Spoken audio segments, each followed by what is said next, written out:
The emergency alarm screamed through the halls of the Galactic Council's command station. Admiral Vexthara's forearms moved quickly across her control panel as she read the incoming reports. Her purple skin turned darker with concern as more data filled her screens. "What do we have?" she asked her communications officer. "Long-range sensors picked up a small fleet entering the Zerion system," the young Corvani replied. 12 ships, Admiral. Very small ones." Vexthara's eyes narrowed. The Zerion system was currently the most dangerous place in the galaxy.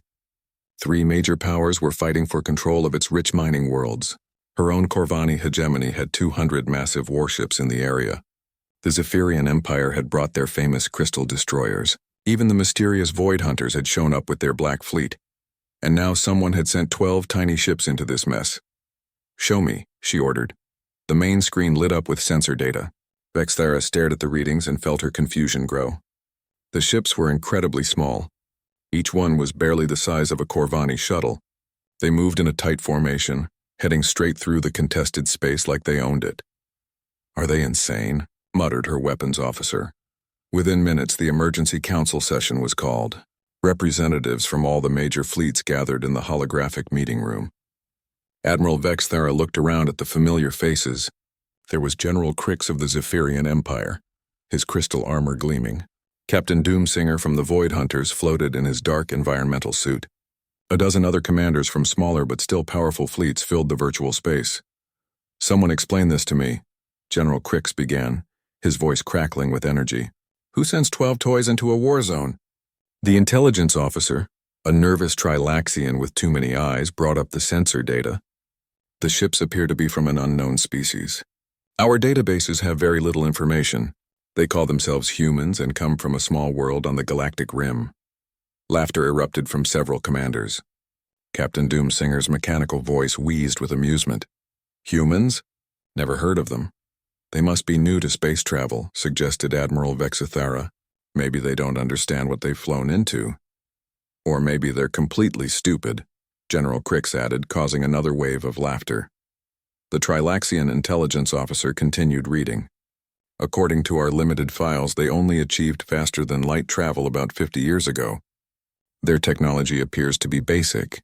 Their homeworld has a single government that formed recently after a series of global conflicts. Primitive warmongers," scoffed Captain Doomsinger. "How typical." "What kind of ships are they flying?" asked Admiral Vexthara. "The sensor readings are strange," the intelligence officer admitted. "The ships are very dense for their size. They seem to be built for long-distance travel rather than combat. No visible heavy weapons. Minimal energy signatures." More laughter filled the meeting room. Admiral Vexthara found herself smiling despite the situation. It was almost funny.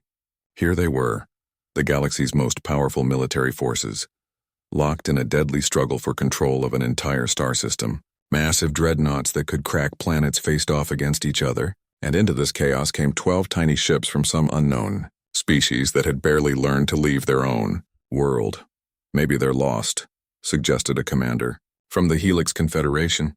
Or maybe they're scouts," General Crix said more seriously. "Could be advance forces for a larger fleet." The intelligence officer checked his data again. "Negative, sir.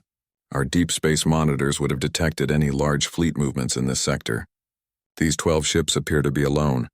12 ships, Captain Doomsinger repeated slowly, "against 7 major fleets totaling over 3,000 vessels. Either they're the bravest species in the galaxy or the most foolish." "I vote for foolish," Admiral Vexthara said. "No sane species would fly into this situation with such a tiny force." The meeting continued as the commanders debated what to do about the unexpected visitors. Some suggested ignoring them completely. Others wanted to capture them for study. A few recommended destroying them quickly to avoid complications. "They might have valuable technology," suggested the Helix commander. "Unknown species sometimes develop interesting innovations." General Crix shook his head. "Look at those ships. They're basically flying boxes. No elegant curves, no artistic design. These humans clearly have no sense of style or advanced engineering." "The ships do seem unusually practical," the intelligence officer noted. "Very efficient use of space. No decorative elements at all." "Because they're primitive," Captain Doomsinger stated. "When you're struggling to build basic spacecraft, you don't waste materials on making them pretty." Admiral Vexithera studied the sensor readings more carefully. Something about the human ships bothered her, though she couldn't identify what. They were small, yes. They looked simple, certainly. But there was something about their formation, their steady approach, that seemed wrong somehow. "Have they responded to any communication attempts?" she asked.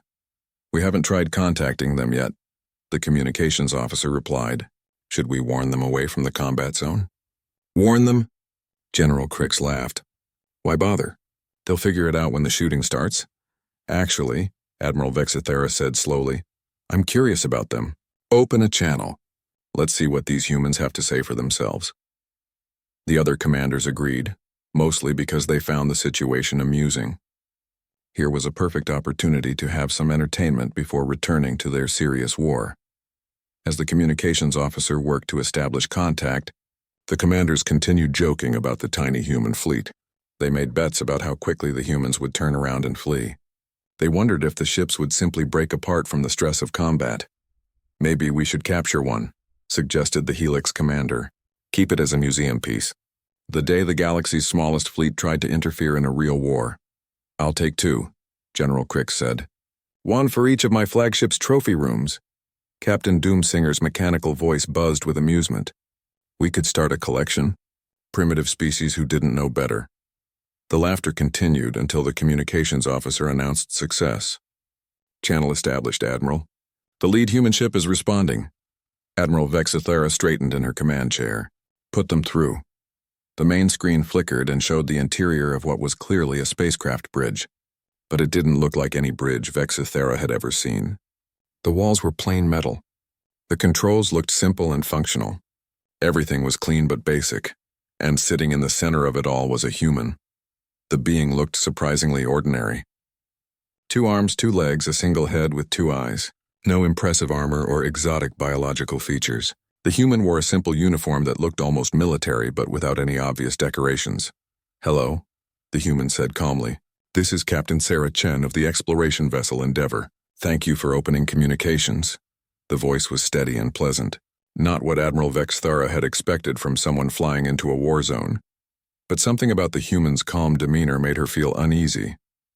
Captain Chen sat in her chair like she belonged there. Like flying into contested space with 12 tiny ships was the most normal thing in the galaxy. Admiral Vexithera looked around at her fellow commanders. They had stopped laughing. All of them were staring at the screen with growing confusion. Why wasn't this human afraid? Captain Sarah Chen looked directly at the assembled alien commanders through the communication link.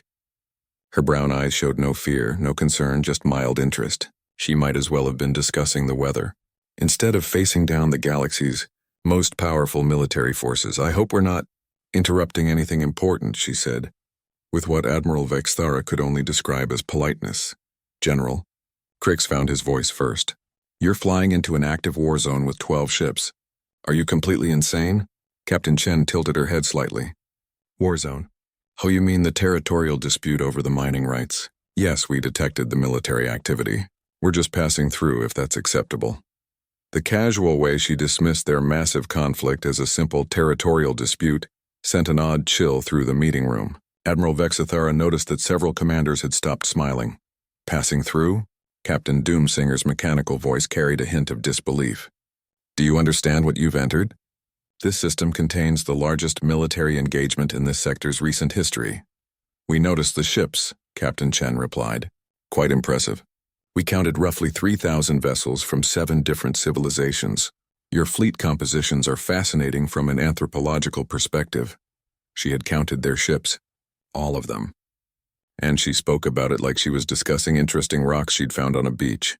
Admiral Vexithera leaned forward. "Captain Chen, I am Admiral Vexithera of the Corvani Hegemony. Perhaps you don't understand the situation. This is not a safe place for civilian vessels." "That's very kind of you to be concerned," Captain Chen said. "But we're not exactly civilians. We're an exploration group returning home after a long mission. We've been in deep space for quite some time." "How long?" asked the Helix commander. 15 years, Captain Chen answered easily. Silence fell over the meeting room. 15 years in deep space was an almost unthinkable journey for most species. The logistics alone would be staggering. The psychological effects on the crew would be severe. 15 years without resupply? General Creeks asked slowly. Oh yes. That was the point of the mission. We needed to test our long-range capabilities. See how far we could go. How long we could survive on our own. The way she said it made it sound like a camping trip instead of an epic journey that would challenge the greatest spacefaring civilizations. Admiral Vexthara felt her unease growing. Captain, we need to discuss your immediate safety. This system is about to see renewed combat. We cannot guarantee your protection. Protection? Captain Chen looked genuinely puzzled. From what? From us, Captain Doomsinger stated bluntly. From our weapons. From the battle that's going to resume as soon as we finish this conversation. Captain Chen nodded, understanding. I see. You're worried we might get caught in the crossfire. That's very thoughtful. Don't worry about us, though. We're quite good at staying out of trouble. The confidence in her voice was disturbing. Admiral Vexthara looked at the sensor readings again. 12 tiny ships in the middle of 3,000 warships, and their captain was telling them not to worry. Captain Chen, Admiral Vexthara said carefully, perhaps we should escort you to safe space before resuming our operations. That won't be necessary, Captain Chen replied. We'll just slip through quietly. We're very good at not being noticed when we need to be. General Crix's crystal armor flickered with agitation. You seem to think this is some kind of game. Do you have any idea what kind of firepower is aimed at this system right now? Considerable firepower, Captain Chen agreed. Your weapons technology is quite advanced. Though I have to say your tactical formations are interesting. Very traditional. Our military analyst would find them educational. Military analysts. Admiral Vexthara caught that detail. These weren't just random explorers. You have military analysts? She asked. Of course. Even exploration missions need security assessments. We've encountered quite a few different species during our journey. It's important to understand their capabilities. The Trilaxian intelligence officer was frantically working at his station, trying to pull up more information about humans. Captain, he called out, our databases show very limited information about your species. Could you help us understand your civilization better? Captain Chen smiled. It should have been a friendly expression, but something about it made Admiral Vexthara's skin crawl. What would you like to know? Basic information. Population, territory, military strength. Well, Captain Chen said thoughtfully, Earth has about 8 billion people. As for territory, that's growing all the time. We're a curious species. We like to explore. 8 billion, General Crix repeated. That's a substantial population for a single world. It keeps things interesting, Captain Chen agreed. Lots of different perspectives, lots of creative solutions to problems. Admiral Vexthara was studying the human's face. There was something in her expression, something that didn't match her casual words. Captain, you mentioned this was an exploration mission. What exactly were you exploring? Oh, the usual things. New worlds, new species, resource availability. We like to understand our neighborhood. Your neighborhood? The galaxy, Captain Chen clarified. It's a big place, but we're patient people. The casual way she referred to the entire galaxy as their neighborhood sent another chill through the meeting room.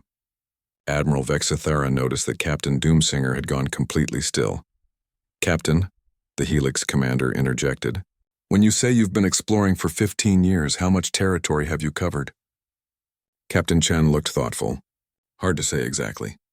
We visited about 3,000 star systems, made contact with 47 different species, established research stations on 200 worlds. The numbers hit the assembled commanders like physical blows. 3,000 star systems, 200 research stations, in 15 years. With 12 ships, that's impossible, General Crix stated flatly. Captain Chen shrugged. We're efficient. And like I said, we're patient. When you're planning for the long term, you learn to make every mission count. Admiral Vexthara felt a cold realization creeping over her. Captain, when you say we, are you referring to your crew or your species? Both, Captain Chen replied easily. This is just one exploration group. There are others. How many others? Captain Chen paused as if calculating. Currently active? About 6,000 groups similar to ours. The meeting room erupted in shocked voices. 6,000 groups, each one apparently capable of surviving 15 years in deep space, covering 3,000 star systems, establishing hundreds of research stations. Admiral Vexthara did the math and felt her blood turn cold. If these numbers were accurate, Humans had a presence throughout most of the galaxy. "Captain," she said carefully, "are you saying your species has been conducting galaxy-wide exploration for the past 15 years? "Oh, much longer than that," Captain Chen corrected. "This particular mission has been 15 years. We've been expanding outward for about 50 years now, ever since we developed faster-than-light travel. 50 years of continuous exploration. Thousands of groups." Admiral Vexithara looked around at her fellow commanders and saw her own growing alarm reflected in their faces. "And your government knows about all this activity?" Captain Doomsinger asked. Captain Chen laughed, and the sound was somehow more unsettling than anything else she had said. "Government? Oh, this isn't a government operation. This is just what we do. Humans explore. It's in our nature. Just what they do. Like breathing. Like eating. Like surviving in deep space for 15 years at a time." Admiral Vexithara realized that everything she thought she knew about the galactic balance of power might be completely wrong.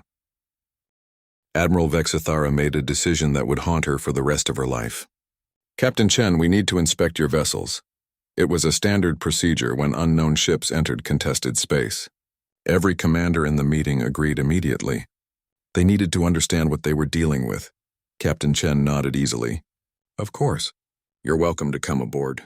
Though I should mention that my crew might seem a bit unusual to you." "Unusual how?" General Crix demanded.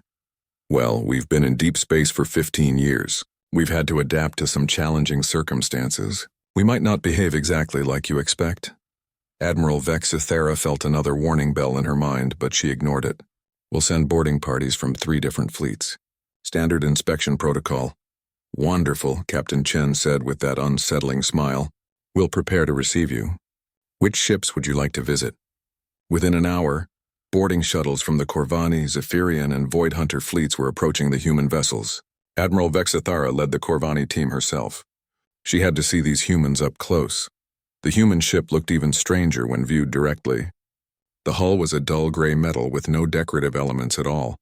No sweeping curves or artistic flourishes, just flat surfaces and right angles. Like someone had built a flying box and decided it was good enough. "Primitive design," muttered her security chief as their shuttle docked. But as they passed through the airlock, Admiral Vexithara noticed something odd. The docking mechanism worked perfectly. The airlock sealed without any adjustments. For a primitive design, it was remarkably efficient. The inside of the human ship was even more unsettling than the outside. The corridors were narrow and functional. Every surface was clean but worn. There was no wasted space anywhere. Everything had a purpose, and it was quiet. "Too quiet, where is everyone?" Admiral Vexithara asked. Captain Chen appeared around a corner, moving with a fluid grace that made Admiral Vexithara's trained eye twitch. The human moved like a predator. Not threatening exactly, but ready. Always ready. "Most of the crew is working," Captain Chen explained. "We maintain a strict schedule. Keeps everyone focused." She led them through the ship, pointing out various systems. The technology was indeed basic compared to Corvani standards, but it was also incredibly reliable. Nothing seemed to break down. Everything functioned exactly as designed. "This is our main living area," Captain Chen said, opening a door. Admiral Vexithara stepped inside and stopped. The room was small, much smaller than any crew quarters she had ever seen. Bunks were stacked 3 high against the walls. Personal space was almost non-existent. "How many crew members live in here?" she asked. 24, Captain Chen replied casually. Admiral Vexithara's security chief made a noise of disbelief. 24 beings in this space? For 15 years.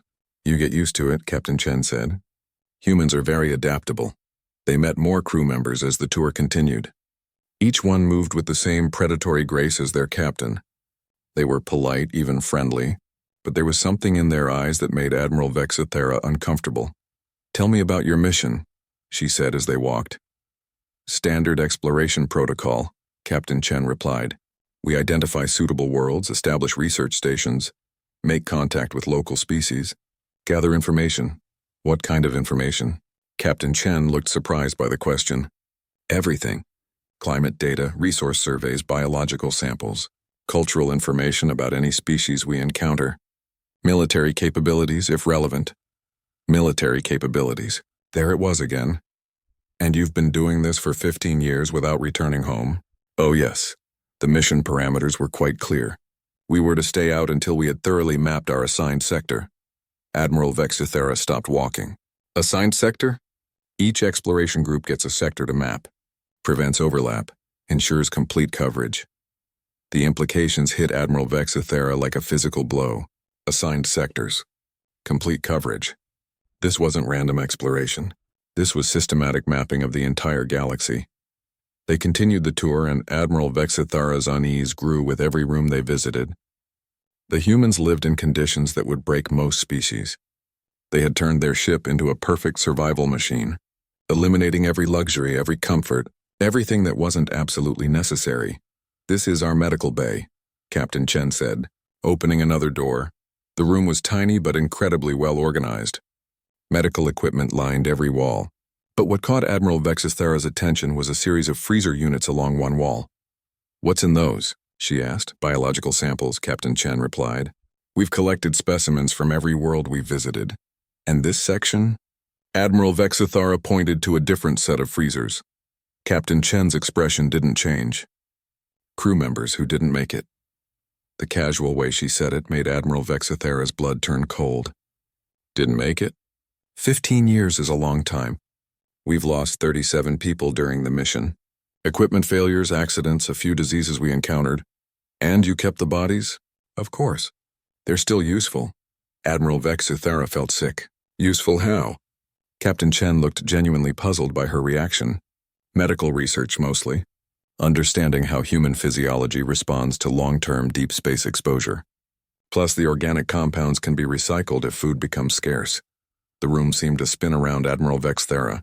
These humans talked about recycling their dead crew members like it was routine maintenance. "Food shortages?" her security chief asked weakly. "Oh yes, several times. Deep space exploration means living on what you can carry or find. We've gotten very good at making efficient use of available resources." Captain Chen led them to the food storage area. The containers were labeled with terms Admiral Vexithara didn't recognize. But some she did recognize, and they made her stomach churn. "Processed protein," Captain Chen explained, tapping one container. "We ran short of standard rations about 8 years into the mission. Had to supplement with local sources." "Local sources?" "Wildlife from uninhabited worlds, mostly. Some of it was quite good, though we had to be careful about toxicity levels." Admiral Vexithera was beginning to understand why the humans seemed so calm. They had spent 15 years surviving in conditions that would kill most civilized beings. They had eaten alien wildlife, recycled their dead, lived in spaces barely large enough to breathe, and they talked about it like it was normal. "Captain," Admiral Vexithera said carefully, "has your government maintained contact with you during this mission?" "Government?" Captain Chen laughed. "No, we're on our own out here. That's the point. We needed to prove we could survive independently. For 15 years? Without any support?" "Admiral," Captain Chen said gently, "humans spent most of our history surviving without support. We're very good at it." Communications began coming in from the other boarding parties. General Crix's voice was tight with strain as he reported similar findings on his target ship. Captain Doomsinger's mechanical voice carried an unusual note of uncertainty. All the human ships were the same. All the crews lived in impossible conditions and spoke about it casually. All of them had survived things that should have killed them years ago, and all of them moved like predators. "Captain Chen," Admiral Vexithara said as they prepared to leave, "what happens when you complete your mission?" "We go home," Captain Chen replied. "Report our findings. Rest for a while. Then probably volunteer for another mission." "Another 15-year mission?" Captain Chen's smile was almost fond. "Maybe longer next time. There's still so much galaxy to explore." As Admiral Vexithera returned to her own ship, one thought kept running through her mind. These humans weren't just survivors. They were something else entirely. Something that thrived in conditions that would destroy civilized beings. And there were 6,000 groups of them scattered across the galaxy. The emergency council session reconvened 3 hours later. Admiral Vexithara looked around at her fellow commanders and saw her own disturbed expression reflected in their faces. General Crix's crystal armor was flickering rapidly, a sign of extreme agitation. Captain Doomsinger hadn't spoken since returning from his inspection. "Report," Admiral Vexithera said simply. General Crix spoke first, his voice strained. The humans I met have been living in conditions that would kill my people within days. They speak about rationing air and water like it's normal conversation. Their ship recycling systems process everything, including organic waste from deceased crew members. Captain Doomsinger's mechanical voice was quieter than usual. My boarding party found evidence of what they call protein processing. They showed us their food preparation area with disturbing pride. They have turned survival into an art form. The Helix commander's face was pale. They offered us refreshments. When we asked what it was, they said it was locally sourced protein from their last planetary survey. They were drinking soup made from alien wildlife like it was fine cuisine. Admiral Vexithera felt her unease crystallizing into something approaching fear.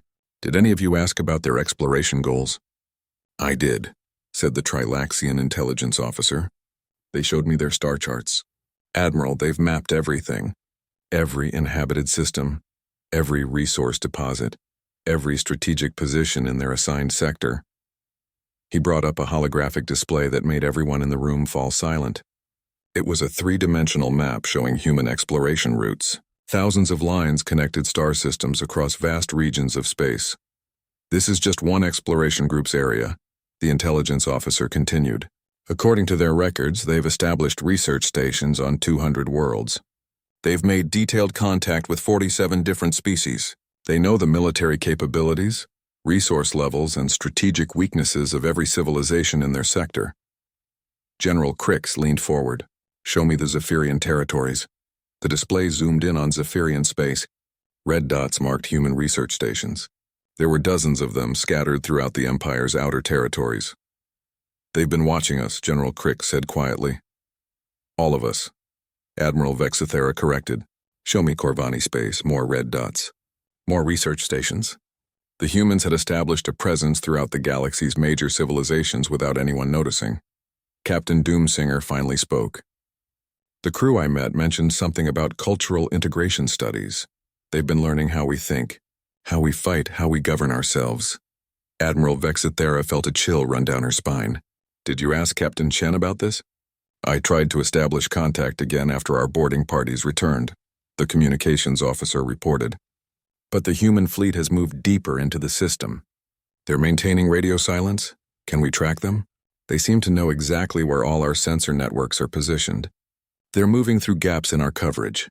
Admiral Vexithera stared at the star map. The implications were staggering. If there are really 6,000 exploration groups like this one, then they have intelligence on every major civilization in the galaxy. General Crix finished. The Trilaxian intelligence officer was working frantically at his station. I'm cross-referencing our databases with the information the humans provided, looking for any previous contacts with their species. What are you finding?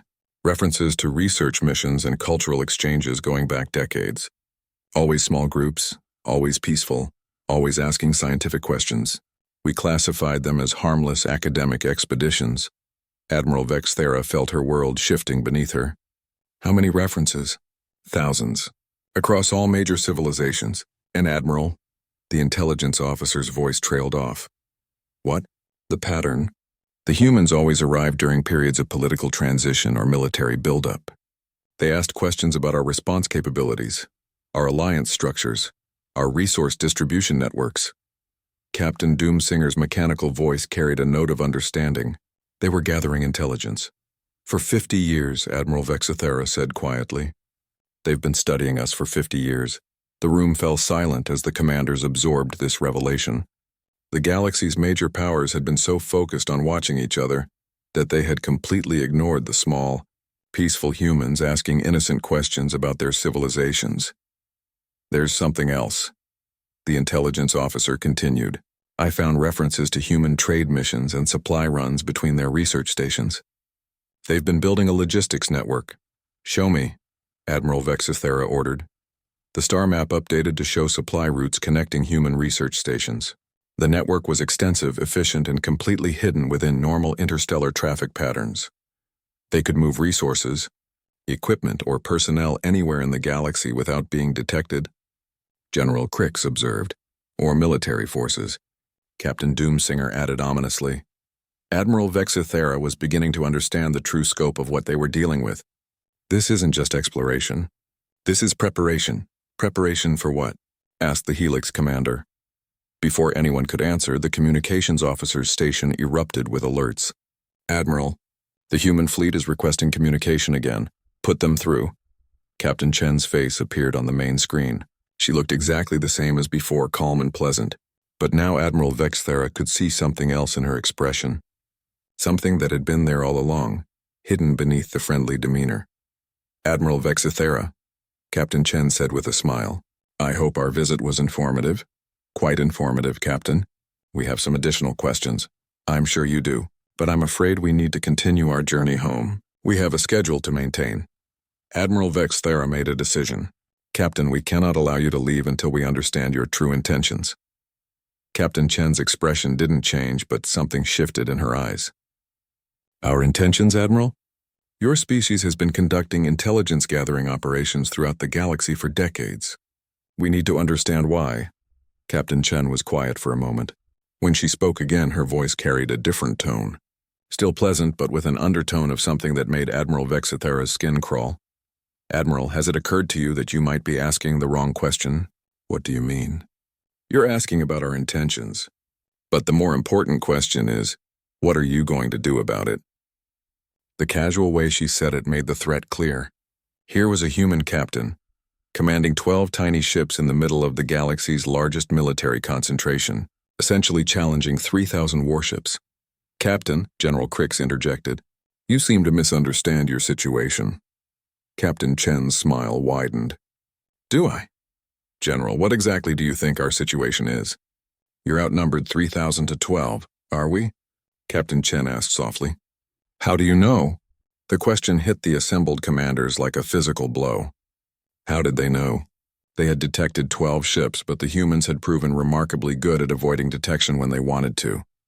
You see, Captain Chen continued, you've been thinking about this all wrong. You keep talking about our tiny fleet like it's a disadvantage. But what if it's not our only fleet? Admiral Vexthera felt her blood turn cold. What are you saying? I'm saying that humans are very good at being exactly where they need to be, when they need to be there. We've had 50 years to position ourselves throughout the galaxy. Captain Chen paused, letting the implication sink in. The question isn't whether you can stop 12 ships, Admiral. The question is whether you can stop 6,000 groups of 12 ships, all perfectly positioned, all with detailed knowledge of your capabilities, all ready to act simultaneously. The meeting room erupted in shocked voices, but Admiral Vexthera barely heard them. She was staring at Captain Chen's calm, confident face and realizing that everything she thought she knew about galactic power had just become obsolete. The humans hadn't sent a tiny fleet into contested space. They had revealed that they were already everywhere. The silence that followed Captain Chen's words was deafening. Admiral Vexthera looked around the meeting room and saw the same realization dawning on every face. The galaxy's most powerful military commanders, beings who had spent their careers thinking in terms of fleets and firepower, were suddenly confronting a completely different kind of warfare.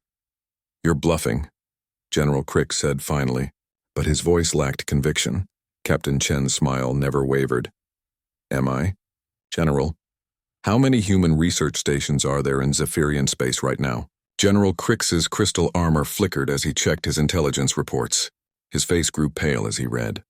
43 confirmed locations. And how many of those locations are positioned near strategic infrastructure? The silence stretched longer this time. Captain, Admiral Vexthera said carefully, what exactly are you telling us? I'm not telling you anything, Admiral. I'm asking you to think. For 50 years, humans have been exploring, studying, learning. We've established research stations throughout civilized space. We've made friends with local populations. We've learned your languages, your customs, your weaknesses. Captain Chen paused, her expression growing more serious. Most importantly, we've learned how you think, how you fight, how you define victory and defeat. Captain Doomsinger's mechanical voice was barely a whisper. You've been preparing for war. No, Captain Chen said firmly. We've been preparing for peace. The contradiction made Admiral Vexthera's head spin. That makes no sense, doesn't it? Admiral, what do you think happens when a species that can survive 15 years in deep space, that can turn dead crew members into resources, that can establish hidden bases throughout the galaxy, decides it wants something, Admiral Vexthera felt the full weight of the implication. You take it. We convince everyone that it was always ours, Captain Chen corrected. Much more efficient than fighting. The communications officer's station erupted with incoming messages. Reports were flooding in from across the galaxy.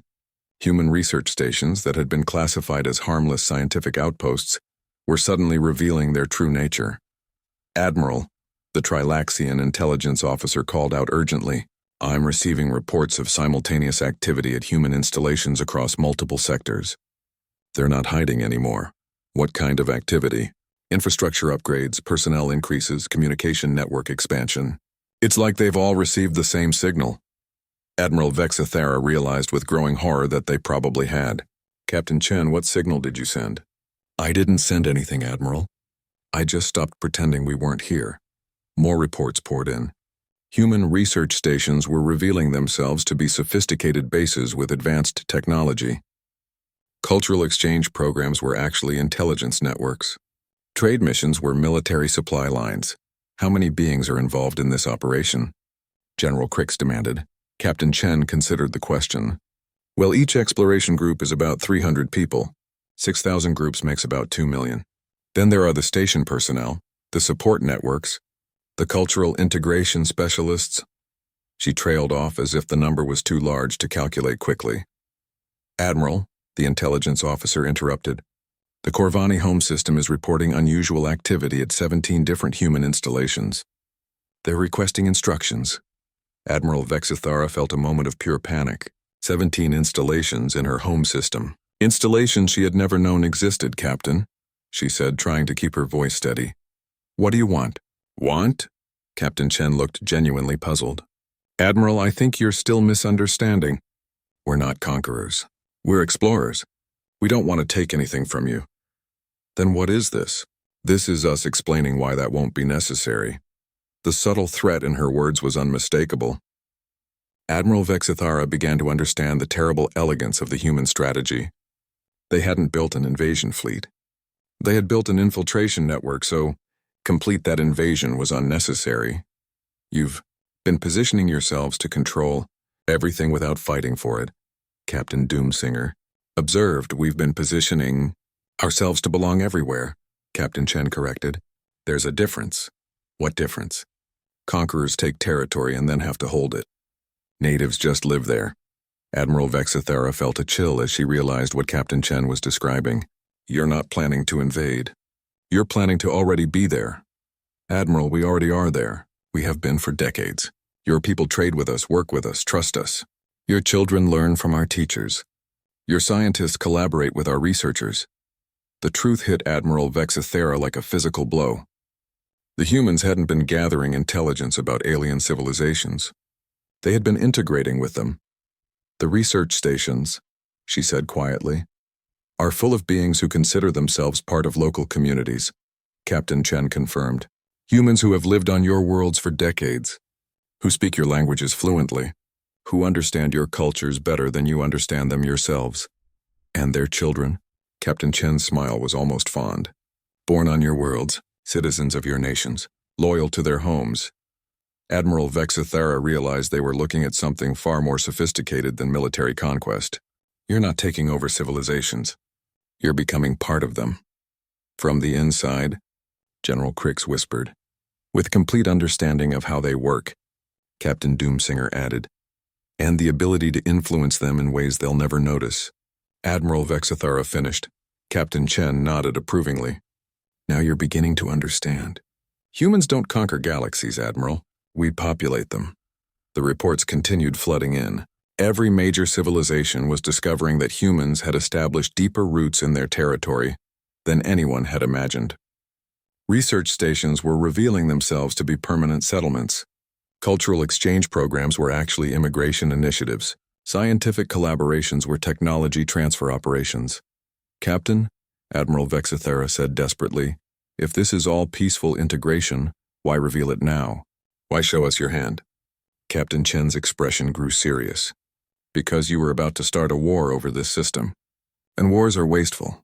They destroy resources, kill useful people, damage infrastructure that we'll eventually need, so you stopped us. We reminded you that there are more important things to consider than which empire controls which mining rights. Admiral Vexithara looked around at her fellow commanders. The most powerful military leaders in the galaxy, reduced to confused observers of their own irrelevance. What happens now? She asked. Captain Chen stood up from her command chair. Now you make a choice. You can try to fight us, though I should mention that would be extremely unwise. Or you can adapt to the new reality, which is that humans are part of the galaxy now. We're your neighbors, your trading partners, your research collaborators. We're the beings your children go to school with and your citizens work alongside. Captain Chen's image began to fade as the communication link closed. We're not going anywhere, Admiral. We're already home. The transmission ended, leaving the galaxy's most powerful military commanders staring at empty space. Admiral Vexithara looked at the tactical display showing the positions of 3,000 warships engaged in a struggle for control of a single star system. It seemed pointless now, laughably small scale. The humans hadn't sent 12 ships to threaten them. They had sent 12 ships to explain why threats were no longer necessary. Somewhere in the vast reaches of space, 6,000 human exploration groups were completing their missions, returning home to report on a galaxy that was no longer quite the same as when they had left it. And in research stations and cultural centers scattered across countless worlds, millions of humans were simply continuing their lives as valued members of communities that had never realized they were being quietly, peacefully, and irreversibly transformed. The age of galactic empires built on military might was over. The age of human patience had just begun,